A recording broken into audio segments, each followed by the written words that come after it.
Suverenų baudžiamojo persekiojimo Lietuvoje, tai yra suverenų teismo metu, Gerosios kaiminystės forumas kaltinamas neteisėta liaudies diplomatija. Akivaizdu, kad tiek Rusija, tiek Baltarusijos režimas turi tikslų prieštaraujančių Lietuvos suverenitetui ir teritoriniam vientisumui. Tai šitie asmenys tam padeda. Ir sako, nežino, ko daugiau reikia Lietuvos prokurorams, kad imtųsi veiksmų. Matyt, trūksta fantazijos interpretuoti, kas yra antivalstybinė veikla. Prokuratūros sulipdyto kaltinimo logika tokia. Jeigu Lietuvoje, kaip ir daugumoje ES valstybių, yra tvirtinta atstovaujamosios demokratijos forma, vadinasi visi pavieniai asmenys ar kolektyvai šioje baudžiamojoje byloje Gerosios kaiminystės forumas neturi teisės užsienyje skleisti kitokią negu oficiali valstybės politika nuomonę. Kad Tarptautinis Geros kaiminystės forumas yra neteisėtai įsteigta asociacija, kuri turi būti likviduota. Toks sprendimas priimtas, nes asociacijos tikslas yra veikti prieš Lietuvą. Taip pat buvo pažeistos tam tikros asociacijų steigimo taisyklės. Registrų centras neturėjo nei vienos pastabos dėl organizacijos įkūrimo. Viso proceso metu mes kartas nuo karto kėlėm tą klausimą, nesulaukėm nei vienos pastabos. Visos veiklos, kurios yra pasirinktos, taip yra leidžiamos ir deklaruojamos valstybės. Asociacijai kurti reikia 3 asmenų, mes turime 5. Jeigu galimai kažkoks buvo pažeidimas, taip, tai išmetus vieną asmenį, dėl netinkamo parašo asociacija pilnai gali gyvuoti. Asociacija Rusija neteisėtai kalbėjo visos lietuvių tautos vardu. Pagal tą pačią logiką visos Lietuvos Respublikos konstitucijoje įtvirtintos, tarptautiniais susitarimais garantuotos žmogaus teisės ir laisvės įrėminamos į oficialiosios rinkimų sistemą perėjusios valdžios rėmus. Žmogus Lietuvoje turi visas teisės ir laisvės tik tuo atveju, jeigu yra oficialiai išrinktas.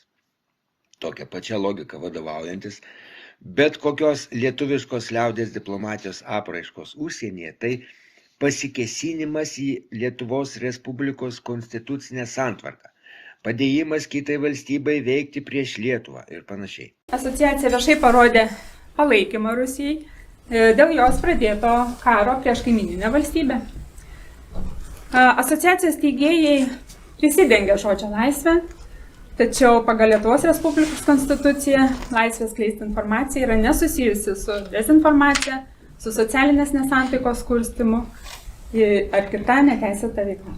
Mes sakom, kad laimėti karinį konfliktą tai reiškia nustoti žudyti žmonės. Kam mums reikalingi diplomatai? Kam mums reikalingi užsienio ministras, visa ministerija ir visose šalise? Ir mes taip ir sakom, labai keista, mes turim be galo daug valdininkų, bet nesugebam dabar, tokios civilizacijos klestėjimo metu, spręsti konflikto susėdę prie stalo. Iš tiesų, tiek liaudies diplomatija, tiek įvairūs suverenų judėjimai, tai žmogaus laisvių ir teisių paieškos, kai visiškai arba iš dalies subankrutuoja, kitaip tariant, save diskredituoja oficialios valdžios institucijos. Tai yra, kai jos atstovaujamoji valdžia, iš kurių susideda kolektyvinis, tauta, paieškos kelių, kaip užtikrinti savo interesus. Gerosios kaiminystės forumo veikla tik pirmoji kregždė ieškant kelių į susikalbėjimą su kaimynais, kai Lietuvos valdžia demonstratyviai nutarė nesikalbėti ir vietoj diplomatinių santykių pasirinko kišimosi į kitų valstybių reikalus politiką. Я уверена, что Украина будет в Европе. Путь этот трудный, но его надо пройти гордо. Создайте Майдан по всей Украине. Ko verti pirmojo valstybės vadovo Vytauto Landsbergio viešas raginimas nuversti teisėtą valdžią Ukrainoje. Создайте Майдан во всей Украине. Seimo pripažinimas teisėto Baltarusijos prezidento neteisėtų, o disidentės Svetlanos Tikhanovskajos teisėta. Pagal ES ir JAV scenarijų baltarusiškų kalio trąšų tranzito sužlugdymas, tiekimo į Kaliningrado sritį blokada ir panašiai. Jau vykstant baudžiamajam liaudies diplomatų iš Gerosios kaiminystės forumo persekiojimui, kuris vyksta dėl bandymo kalbėtis, kai net bendrauti ir ypač rusų kalba draudžiama, įvyko masinis liaudies diplomatų žygis į Baltarusiją, kurio istorija tokia.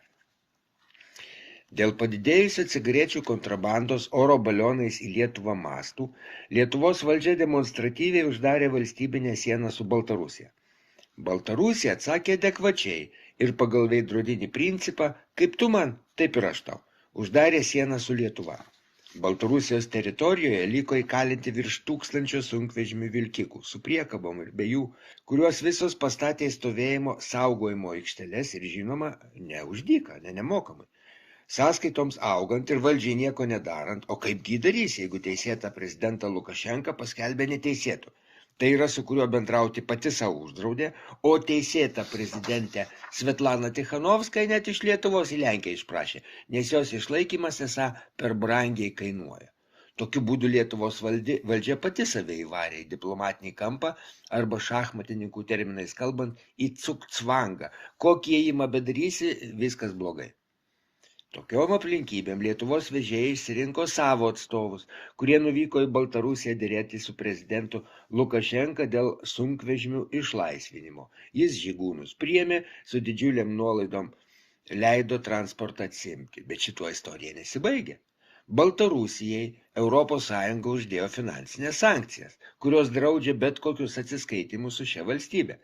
Tie vežėjai, kurie tyliai užmokėjo už vilkikų saugojimą grynaisiais pinigais, turi būti baudžiami už sankcijų pažeidimą, o tie daugiausiai didieji šeimininkai, kurių sąskaitos per didelės, kad jos galima būti grynaisiais apmokėti, galutinai pateko į spąstus. Baltarusija sunkvežimius tai paleidžia, bet lietuviai teisėtai pasiimti dėl sankcijų nebegali. Ir klausimas, ar darys ką prokuratūra su išrinktaisiais vežikų liaudies diplomatais, juk neišrinktuosius Gerosios kaiminystės forumo, kurie tik savo draugišką nuomonę reiškia, persekioja ir ruošiasi ilgiem kalėjimo metam įkalint, o išrinktuosius, kurie tikrai pasikėsino į atstovaujamos valdžios funkcijas, sukėlė grėsmę konstitucijai, santvarkai ir taip toliau ir panašiai, tyliai ignoruoja. Čia akivaizdi segregacija, tai yra visiškai nelygių teisių ir laisvių apraiška. Pavyzdys įrodo, kad suverenų baudžiamoji byla tai yra ši byla. Užsakomoji, o jos motyvai ne kažkokia mistinė žala Lietuvai kabutėse ar padėjimas kitom valstybėm kabutėse, o politinis užsakymas. Kalbant apie segregaciją, tai yra apie nelygias žmogaus teisės ir laisvės. Reikia prisiminti ir liaudies diplomatijos Lietuvoje tradicijas. Šią terminologiją šiuolaikinės Lietuvos istorijoje įvedė pirmasis Lietuvos vadovas Vytautas Landsbergis. Mat, Lietuvos TSR iš TSRS išstojo pagal tuometinius TSRS įstatymus, aktyviai veikiant sąjūdžio, tai yra Gorbačiovo perestroikos, aktyvistam, kurie pagal anuos tarybinius įstatymus buvo neteisėti. Teisėti tai juk buvo aukščiausios tarybos liaudies deputatai. Tuomet buvo suformuota liaudies diplomatų veikla, kuri pavadinta lietuvišku perestroikos vardu sąjūdis. Ir per rinkimus į Lietuvos aukščiausią tarybą buvę neteisėtais liaudies diplomatai, sąjūdžio atstovai tapo teisėtais LTSR aukščiausios tarybos deputatais, kurie ir įteisino Lietuvos atsiskyrimą nuo TSRS. Siekiant šią logiką ir tradiciją, Gerosios kaiminystės forumas jokių būdų negalėtų būti persekiojamas. Kad visiškai atitikti Lietuvos sąjūdžio tradicijas, turėtų būti suorganizuoti rinkimai į Gerosios kaiminystės forumą, tuomet išrinkti atstovai, Gerosios kaiminystės idėjos nešėjai netrukdomai galėtų išstatyti savo kandidatūras rinkimų į Seimą metu. Retorinis klausimas. Ar tai padaryti bus leista, jeigu net už minčių įsakymą gresia įkalinimas ilgiem kalėjimo metam? Čia trumpai apžvelgiam Lietuvos diplomatijos apraišką šiuolaikinė Lietuvos Gerosios kaiminystės baudžiamosios bylos, tai yra suverenų kontekste. Liaudies diplomatija atsiranda tada, kai jai susiformuoja poreikis. O poreikis susiformuoja, kai atstovaujamoji valdžia negali arba nenori, kaip dabar vyksta, vykdyti pagrindinę savo paskirties, užtikrinti kolektyvinio suvereno tautos interesų. Bet suverenios minties per individualų suverenumą judėjimas neapsiriboja Lietuva, jo ištakos Jungtinėse Amerikos valstijose. Kada kalbama apie Lietuvos suverenus, jų veiklą VSD dažniausiai pateikia kaip grėsmę nacionaliniam saugumui. O yra kaip tik priešingai, suverenai savyje neša konstitucijos dvasią ir ta prasme yra Lietuvos išlikimo garantas. Suverenų judėjimas kilmė, plėtra ir padėtis Lietuvoje. Suverenų judėjimo priežastys ir ištakos. Vienoje televizijos laidų Žygimantas Pavilionis, taip, tas pats buvęs Lietuvos Respublikos ambasadorius JAV ir pagarsėjęs tuo, kad prankeriams iš Rusijos išsipasakojo apie itin plačius savo bendrapartiečių ryšius ir apibendrino visą konglomeratą skambiu pavadinimu šaika. Tai jis aiškino, kodėl vieno opozicinės partijos Seimo nario negalima leisti į kelionę JAV, nors jis ir turės oficialų kvietimą iš aukščiausio lygio JAV politikų. Ogi todėl, kad tame susitikime gali būti tokių marginalų kaip suverenai. Ačiū Dievui, kad Lietuvoje tokių dar nėra, pasidžiaugė Žygis. Ar tikrai? Apskritai asmeninio suverenumo idėja gimsta visur, kur žmonės nebeapsikenčia dėl valdžios savivalės, biurokratizmo, mokesčių ir panašiai. Suverenumo paieškos individualių suverenų judėjimų susišaukia su bottom-up principu pagrįsta konstitucijos, jeigu tokia valstybė egzistuoja, dvasios skambėjimi norminiuose valstybių ir Lietuvos, žinoma, aktuose. Štai kodėl suverenų judėjimai, net jeigu jie ir nukrypsta nuo tiesaus žmogiškojo teisingumo kelio, kartais net balansuoja ties ekstremizmo riba, visokiojopai saugotinai. Nes be suverenumo nėra ir konstitucijos. Ir atvirkščiai, konstitucijos veikimas neįmanomas be suverenumo. Todėl priešiški kai kurių aukštų politikų pasisakymai suverenų adresu teisinio nemokšiškumo išraiška per politiką. Suverenų judėjimai atsiranda ten, kur trūksta individualaus suverenumo, vadinasi, serga ir konstitucijos dvasia. Suverenų judėjimo šaknys siekia 20 amžiaus 70-metį Jungtinėse Amerikos valstijose. Jo pirmtakas buvo organizacija Posse Comitatus, tai lotyniškai grafystės valdžia, susiformavusi vakarių ir vidurio vakarų valstijose. Judėjimo pradininkas buvo William Potter Gale, buvęs John Birch Society narys, kuris sukūrė grupę paremtą krikščioniško identiteto, Christian Identity, ideologija pasižymėjusi antisemitizmų ir baltųjų viršenybės įsitikinimais. Posse Comitatus pagrindinė idėja buvo ta, kad aukščiausia teisėta valdžia yra grafystės šerifas, o federalinė valdžia nelegitimi. Judėjimo nariai atsisakė mokėti mokesčius, pripažinti federalinius įstatymus, naudoti socialinio draudimo numerius, registruoti transporto priemonės ar turėti vairuotojo pažymėjimus. Nors judėjimo ištakos buvo siejamos su rasistiniam ir antisemitiniam pažiūrom, vėlesniais dešimtmečiais jie transformavosi, šitas judėjimas. Šiandien suverenų judėjimas Jungtinėse valstijose apima įvairių rasių ir pažiūrų žmonės, nors bendras jų visų bruožas yra įsitikinimas, kad valstybė yra korporacija, neturinti teisės jiems įsakinėti. Kai kurios atšakos, kaip antai Morris Sovereign Citizens mūrų suverenai, susiformavo juodaodžių bendruomeniai, remdamiesi istoriniais teiginiais apie JAV ir Maroko sutartis. Judėjimo išplitimas Europoje. Pirmoji suverenų judėjimo atšaka Europoje susiformavo Vokietijoje, kur ji žinoma Reichsbürger, Reicho piliečių pavadinimu. Reichsbürger teigia, kad Vokietijos federacinė respublika nėra teisėta valstybė, o veikia kaip privačių korporacija įsteigta sąjungininkų po Antro pasaulinio karo. Jie tvirtina, kad teisėta Vokietijos valstybė tebėra iki 1945 metų egzistavęs Vokietijos reichas. 2022 metais Vokietijoje buvo sulaikyta 25 šio judėjimo narių, planavusių nuversti vyriausybę. Čekijoje suverenų judėjimas suskilo į dvi atšakas. Viena remiasi komunistinės Čekoslovakijos laikotarpiu, kita demokratinio perėjimo 90-92 metais, teigdama, kad šalies padalymas buvęs nelegitimus, nes nebuvo surinktas referendumas. Pastarosios grupės lyderiai aktyviai skleidžia nesutampančią su valdžios pozicija informaciją apie karą Ukrainoje, pasaulinę vyriausybę ir COVID-19 vakcinas, demonstruoja simpatijas autoritariniams režimams. Airijoje susibūrusi vadinamoji naujoji Airijos respublikonų brolija 22 metais paskelbė save vienintelė teisėta valdžia šalyje, suformavo šešėlinę vyriausybę ir vietos tarybas bei savo teismų sistemoje. Taip dabar vyksta Airijoje. Bendras Europos suverenų judėjimų bruožas, jie remiasi analogišką JAF ideologiją, tačiau adaptuoja ją prie vietinės istorinės patirties, dažnai remdamiesi iki komunistinės ir tarpukario valstybės tradicija. Suverenų judėjimo atsiradimas Lietuvoje. Apibendrintą informaciją teikia VSD. Tai informacija yra vieša. Pasak Valstybės saugumo departamento, suverenų judėjimas Lietuvoje pradėjo populiarėti COVID-19 pandemijos metu.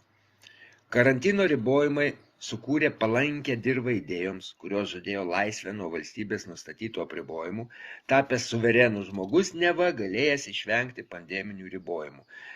Čia visur VSD paniekinančios frazės, kabutės ir taip toliau. Formaliai pandemijos metu susiformavusi suverenų grupė buvo Krišno sąmonės judėjimo vaišnavizmo atšaka. Įtelkėsi apie Žilviną Užkuraitį, kuris save vadina ajurvedos mitybos specialistu ir yra Naujųjų Lažų bendruomenės Kėdainių rajone įkūrėjas. Ši bendruomenė leidžia alternatyvius pasus, asmens tapatybės korteles, gimimo liudijimus ir net automobilių valstybinius numerius. Kaip viešai skelbė VSD, Lietuvoje veikia 4-5 suverenų grupės, o su judėjimu save identifikuoja daugiau nei 500 žmonių. Šios grupės aktyviai veikia socialiniuose tinkluose, demonstruodavos, kaip nutraukia ryšius su Lietuvos institucijom, bando naudoti savo pačių pagamintus dokumentus ir numerius vietoj valstybinių, taip pat vykdo popierinį terorizmą, užplūsta institucijos ieškinius ir pareiškimus. Lietuvos suverenų ideologiniai bruožai. Kai kurie Lietuvos suverenai save identifikuoja kaip LTSR piliečius, laiko Tarybų sąjungą tikrą valstybę, o po jo žlugimo nepriklausomybę atgavusios valstybės, tarp jų ir Lietuvą, laiko nelegaliomis Vašingtono korporacijom. Šie įsitikinimai anot žvalgybos neišvengiamai daro juos manipuliuojamų objektų Lietuvai priešiškų valstybių rankose. Suverenų judėjimo atsakos ir gretutinės struktūros. Prie suverenų judėjimo Lietuvoje priskiriamos kelios skirtingos grupės. Naujųjų Lažų bendruomenė, vystoma Žilvino Užkuraičio, pasižymi alternatyvių dokumentų leidybą. Sarmatų ainiai, susiformavusi 2020 m. gruodį, vadovaujami dainininko Dainiaus Babono, kuris valdo svetainę Subjektyvūs pamėslėjimai ir YouTube kanalą Žmogus.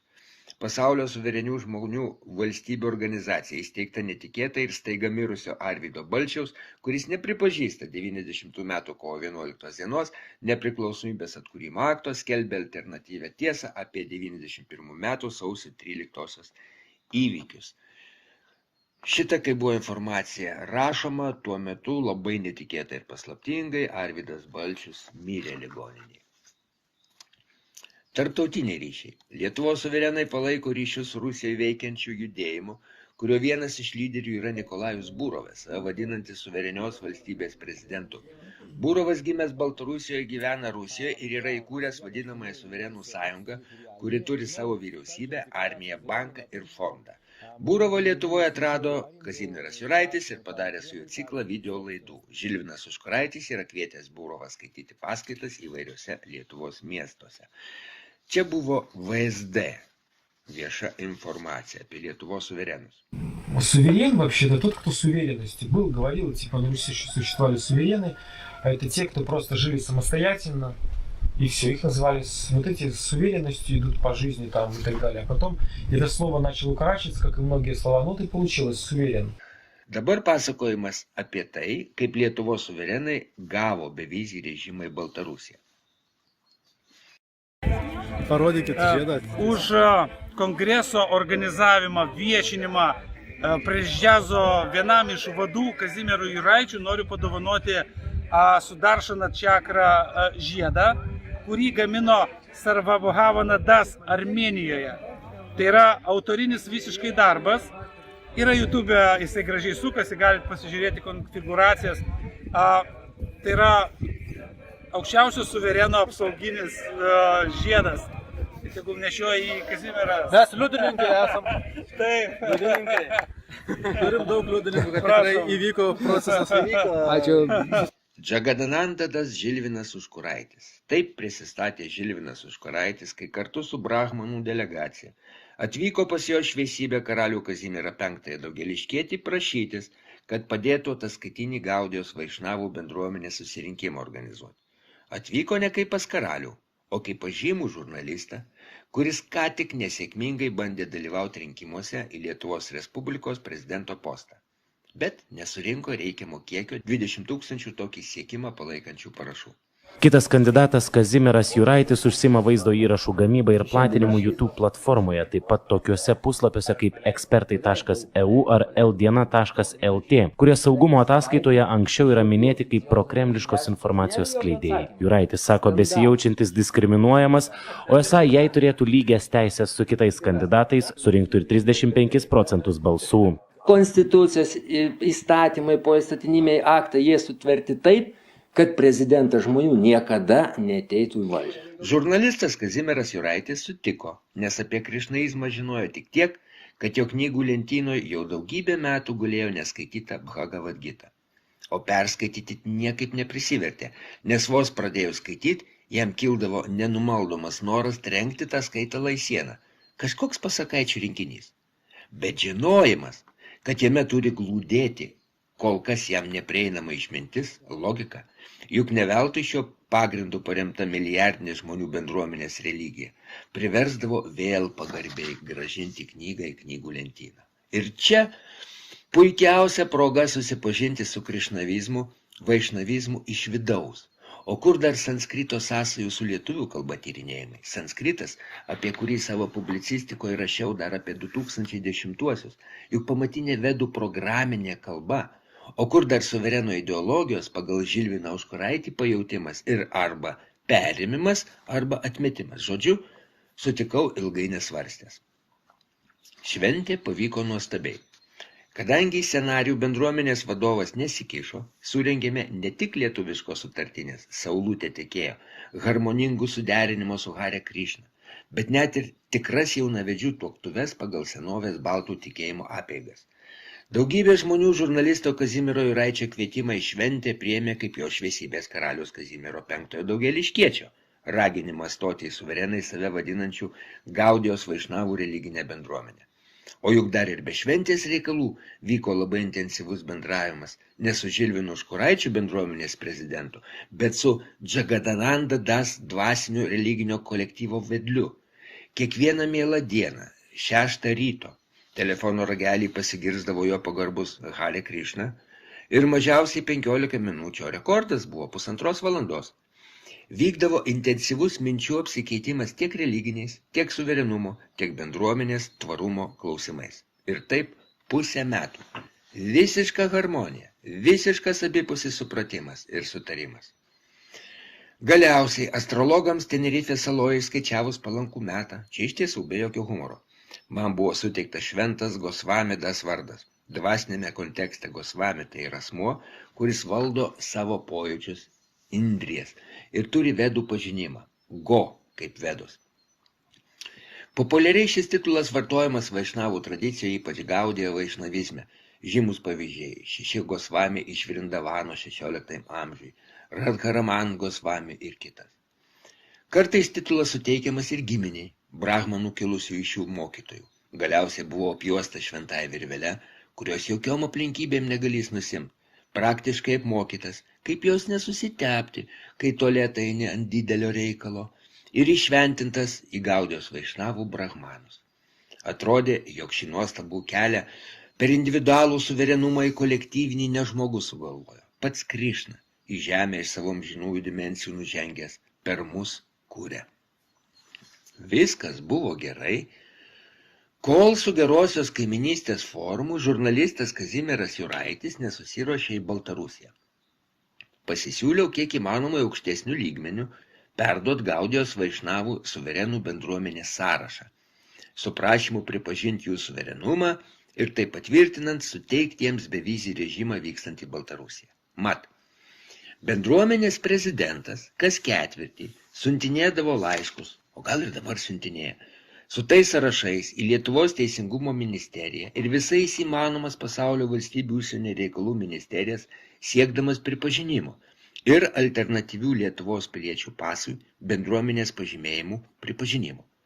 O Baltarusijos konsulatas, nors jiems jau 2 kartų tokie sąrašai buvę siųsti, jokio, net ir pačio formaliausio atsakymo nesiteikė duoti. O gal į makulatūrą tos sąrašus išmeta? Žmonių deklaracija suverenams. Žmonių suverenams. Kiekviena pasaulio ambasada yra suvereni. Ta prasme, ambasadoms neveikia civilinė jurisdikcija. Va, tai mes kreipiamės į ambasadas, prašydami, kad leistų mūsų dokumentų pagrindu, mūsų paso, suvereno pažymėjimo pagrindu būti jų šalise, keliauti, bendradarbiauti. Na va, ir čia surašyta yra angliškai, prancūziškai. Gal šiek tiek išpaklosiu. Žodžiu, angliškai, prancūziškai tekstas. Tada yra sąrašas narių. Pavardžių nerodysiu, bet čia yra laivo numeriai. Ir jų yra 471. Suverenas. Laivai, kitaip tariant. Taip, laivai. Laivai tai čia toks simbolinis turbūt. Pagal jų ir neteisė turbūt, ne? Taip, kaip pasas yra uostas, port uostas, tai mes jau nebe prekės uoste, bet esam kapitonai. Nes turim savo dokumentus, savo pasą, savo kortelę. Ir manau, kad kažkokios šalis atsakys ir tai bus precedentas, kad tas dokumentas jisai veiks kaip diplomatinis pasas. Kiek tokių šalių yra? 130. Svarstėm susirūpinę. Jeigu įteiksime vizito metu, nors jau būsime tikri, kad Baltarusijos valdžia tą sąrašą gavo ir bus kažką priversta atsakyti. Belgija juk, Čekija, tai atsakė. Nesvarbu, kad nieko rimto nepasakė, kažką panašaus į "Labą dieną, jūsų laišką gavom, rašykit daugiau." Bet vis tiek kažkokia reakcija. O čia nei šis, nei tas. Lyg mes tuščia vieta būtum. Erikai Švenčionienė, išrinktai delegacijos vadovai, apie šį sumanimą nieko nepasakojo. Pabandyk tu suvereniteto filosofiją nesidominčiam žmogui išaiškinti, kas čia per daiktas. Kažkokia religinė bendruomenė, nesvarbu, kad čia nereliginis klausimas, bet visgi. Galvau, įteiksiu netikėtai tam, su kuo pavyks susitikti. Eriką pastatysiu prieš faktą, nes jeigu nepavyktų jos įtikinti ir jį pasakytų ne, tuomet jau visai negražu būti per jos galvą, ji juk delegacijos vadovė. O šitaip gal ir kils kokia įtampėlė, bet kai viską paaiškinsiu, kad čiagi nieko tokio. Juk viskas pagal įstatymą, Teisingumo ministerija tos raštus reguliariai gauna ir pasaulis jau lyg ir pusiau pripažįsta. Gal ir papyks truputį, bet atsileis, kur įdėsis. Teoriškai atrodė visai nebloga perspektyva. Čia yra Višnų ginklas. Pasidomėkit, kas toks Višnų. Nuneša galvas visiems idiotams ir visatos dėsnių pažeidėjams. Įtampėlė kilo visiškai iš kitos pusės, negu tikėjausi. Mat, Džagadanandas Žilvinas Užkuraitis tuos sąrašus vežė pats su kitu automobiliu. Nes jį, kaip influencerį, tai yra nuomonės formuota, įtraukėm į delegaciją lankančią Astravo atominę elektrinę. Telefonu kalbant supratau, kad jis būtinai norės pats asmeniškai tuos sąrašus įteikti. Aš jam ir sakau, nepateksi tu pas ministrą, nes jau tada buvo aišku, kad pas ministrą užsienio reikalų pateksim. Tam iš anksto reikėjo tave į delegaciją traukti, o jis važiuoju pats ir baigta. Gerai galvoju, jeigu jau taip užsispyrė ir įsitikinęs, kad tau pats Krišna duris koja atidarinės, tai važiuok savo. Juk vis tiek į atominę elektrinę važiuoja, tuo pačiu pasitikrins, ar aš tiesą kalbu, atsigalvoju. Ir čia kyla jau neįtampėlė ir neįtampa, o visas skandalas. Mat, prieš ekskursiją Astravą susitikom su Baltarusijos liberalų partijos aktyvų. Susitikimas truko ilgokai. Per pertrauką Žilvinui Užkuraičiui ir sakau, duok tu man tos sąrašus, po susitikimo į užsienio reikalų ministerijos sekretoriatą eisim, aš juos perduosiu. Aš, didžiausias Lietuvoje suverenų bendruomenės, 1000 žmonių prezidentas. Kelionės į Baltarusijos metu, pasak jo, buvo jau gerokai virš 1000 žmonių. Patikėsiu kažkokiam valkatai, tai yra man. Tokį svarbų daiktą, dar nežinia, kur paskui tie sąrašai atsidurs. Jo balsas vis aukštėjo, kol galiausiai pasiekė visai aukštus dažnius, čia jau ir liberalai sužiūro laukdami pirmojo kraujo iš gerosios kaiminystės tarpusavio peštynių, čia jau ir Erika išbėgo Žilvino tramdyti. Jie juk tai nesupranta, kas ir dėl ko čia pyksta, nes apie jokius sąrašusgi negirdėjus. Aš dar bandau Džagadanandą įtikint, kad jeigu aš tų sąrašų neįteiksiu, tai niekas neįteiks. Čia prezidento riaumojimas pavirsta ko neišvėgimą. Ar aš veltui 800 eurų už kostiumą mokėjau? Pasirodo, jis specialiai ir kostiumą tam nusipirkęs, tik man nieko nesakęs. Na ir kvailas, kad mokėjai. Galėjai iš mano spintos nemokamai pasiimti, pilna dovaninių yra. Juk vis tiek ministras nesužinos, kiek tau tas kostiumas kainavo. Pagalvojau, bet garsiai jau nieko nesakiau.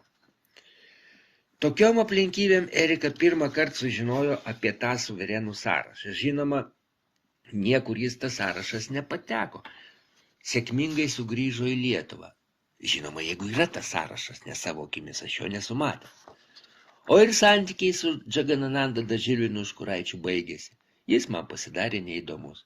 Juolab, kai sužinojau, jog visus mūsų pokalbius jis įrašinėdavo, kad paskui galėtų panaudoti. Juolab, kad vėliau, kai kviečiau lydyti suverenų teismo baudžiamojoje byloje, jis atsakė, o ką man to reikia? Dabar ramiai gyvenu. Juolab, kad kai kiti liudininkai pradėjo pasakoti, jog skambinas jiem ir pasakojas, kad Kazimieras Juraitis VSD agentas, čia tai jau visai juokinga. Juk tai Džaganananda Dažilvinas Užkuraitis pas tą agentą atvažiavo, o ne atvirkščiai.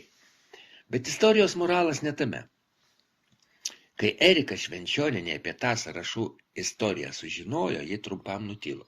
O paskui ir sako, o kodėl tik kažkokie suverenais besivadinantis gali turėti kažkokias privilegijas? Argi suverenumas ne kiekvieno Lietuvos piliečio prigimtinė teisė? Čia jau aš nutilau. Ir kai ji, būdama pas Baltarusijos užsienio reikalų ministrą Makėjų, mandagiai paprašė, ar negalėtų šis Baltarusijos prezidentui perduoti prašymo suteikti Lietuvos gyventojams bevizį režimą. Ir kad tais baisusis diktatorius Aleksandras Grigorjevčius Lukašenka bevizį režimą suteikė ne tik Lietuvai, bet ir Latvijai. Aš šitą moterį pradėjau gerbti jau neformaliai. Ne todėl, kad delegacijos vadovė išsirinkom, o iš tikrųjų gerbti. Juk tikrasis suverenitetas neatsiranda nei su titulais, nei su naujais kostiumais. Jis arba yra, arba nėra. Jį labai lengvai ir greitai galima prarasti. Taip pat kaip ir pasitikėjimą, draugystę, bendradarbiavimą, suverenitetą, o štai susigrąžinti. Ši istorija, kaip ir visos kitos istorijos, nėra vienareikšmė. Iš vienos pusės Lietuvos suverenai negavo išskirtinių teisų į bevizį režimą, tie, kurie vadinasi Lietuvos suverenais save. Bet užtat jį gavo visi Lietuvos ir Latvijos gyventojai, o kartu su jais ir suverenai iš naujųjų lažų. Tokiu adresu registruota Gaudijos Vaišnavų suverenų bendruomenė. Iš vienos pusės bendruomenė prarado jo šviesybės karaliaus Kazimiero V Daugėliškiečio išskirtinę dvasinę globą, o kartu su ja ir kokybinės plėtros perspektyvas. O iš kitos atsirado skundas Jungtinėje tautų organizacijoje su prašymu pripažinti Gaudijos Vaišnavų suteikiamą pašto numerį unikalų kiekvienam atskiram suverenui kaip alternatyvą valstybės suteikiamui asmens kodui. Jeigu šis skundas bus patenkintas, visiems pasaulio suverenam, tie, kurie vadina save suverenais, individualūs, atsiras įteisinta galimybė pradėti atsiskyrimo nuo valstybių formalizavimo procesą. Iš vienos pusės, Džaganananda Dažilvinas Užkuraitis, leisdamas į save įsikūnyti kali, itin agresyvios šyvo žmonos aspektas, kurios net dievai privengė. Demonams apibrėžė vis siaurėjantį Gaudijos Vaišnavų ratą, o iš kitos, jo šviesybė karalius Kazimieras V Daugėliškietis įgijo tvarę sąjungą su jo šventenybė Prabhupada, kuris visą laiką pasirodo po 2 ratų džepos kartojimo. Džepa tai apytikris krikščioniškojo rožančiaus atitikmo krišnaizme. 2 džepos ratai atitinka maždaug 2 valandas. Kaip teigia jo šviesybė, o jo žodžiais tik paskutinis kvailys abejoti gali, džepos kartojimą jie visada baigia su jo šventenybė Prabhupada kartu, jiems linksmai linguojant į šonus ir plojant delnais. Kas tą istoriją žino, net draugai ir advokatai, nekartą siūlė atsiriboti nuo bet kokių suverenų, nuo visokių marginalių judėjimų, asmenybių. O aš manau, kad suverenas negali nuo nieko atsiriboti vien iš suverenumo principų. Juk jeigu nuo to, kas tau nepatinka, atsiribosi, vadinasi, siaurinsi savo suverenumą. Taip elgesi tie, kam nepatinka mūsų veikla, idėjos. Kita vertus, prisimenant projekto ištakas apskritos kaime su sunkiai auklėjimais paaugliais, Būčiau, jeigu visą laiką atsiribojęs arba atribojęs itin nepaklusnius, itin sunkiai auklėjimus paauglius, kas be būtų iš to projekto likę? Tikras suverenas turi priimti ir tuos, kurie jį patį neigia, teisia ir netgi naikina. Čia yra nuolatinis sunkus darbas. Tokia ji suverenumo kaina.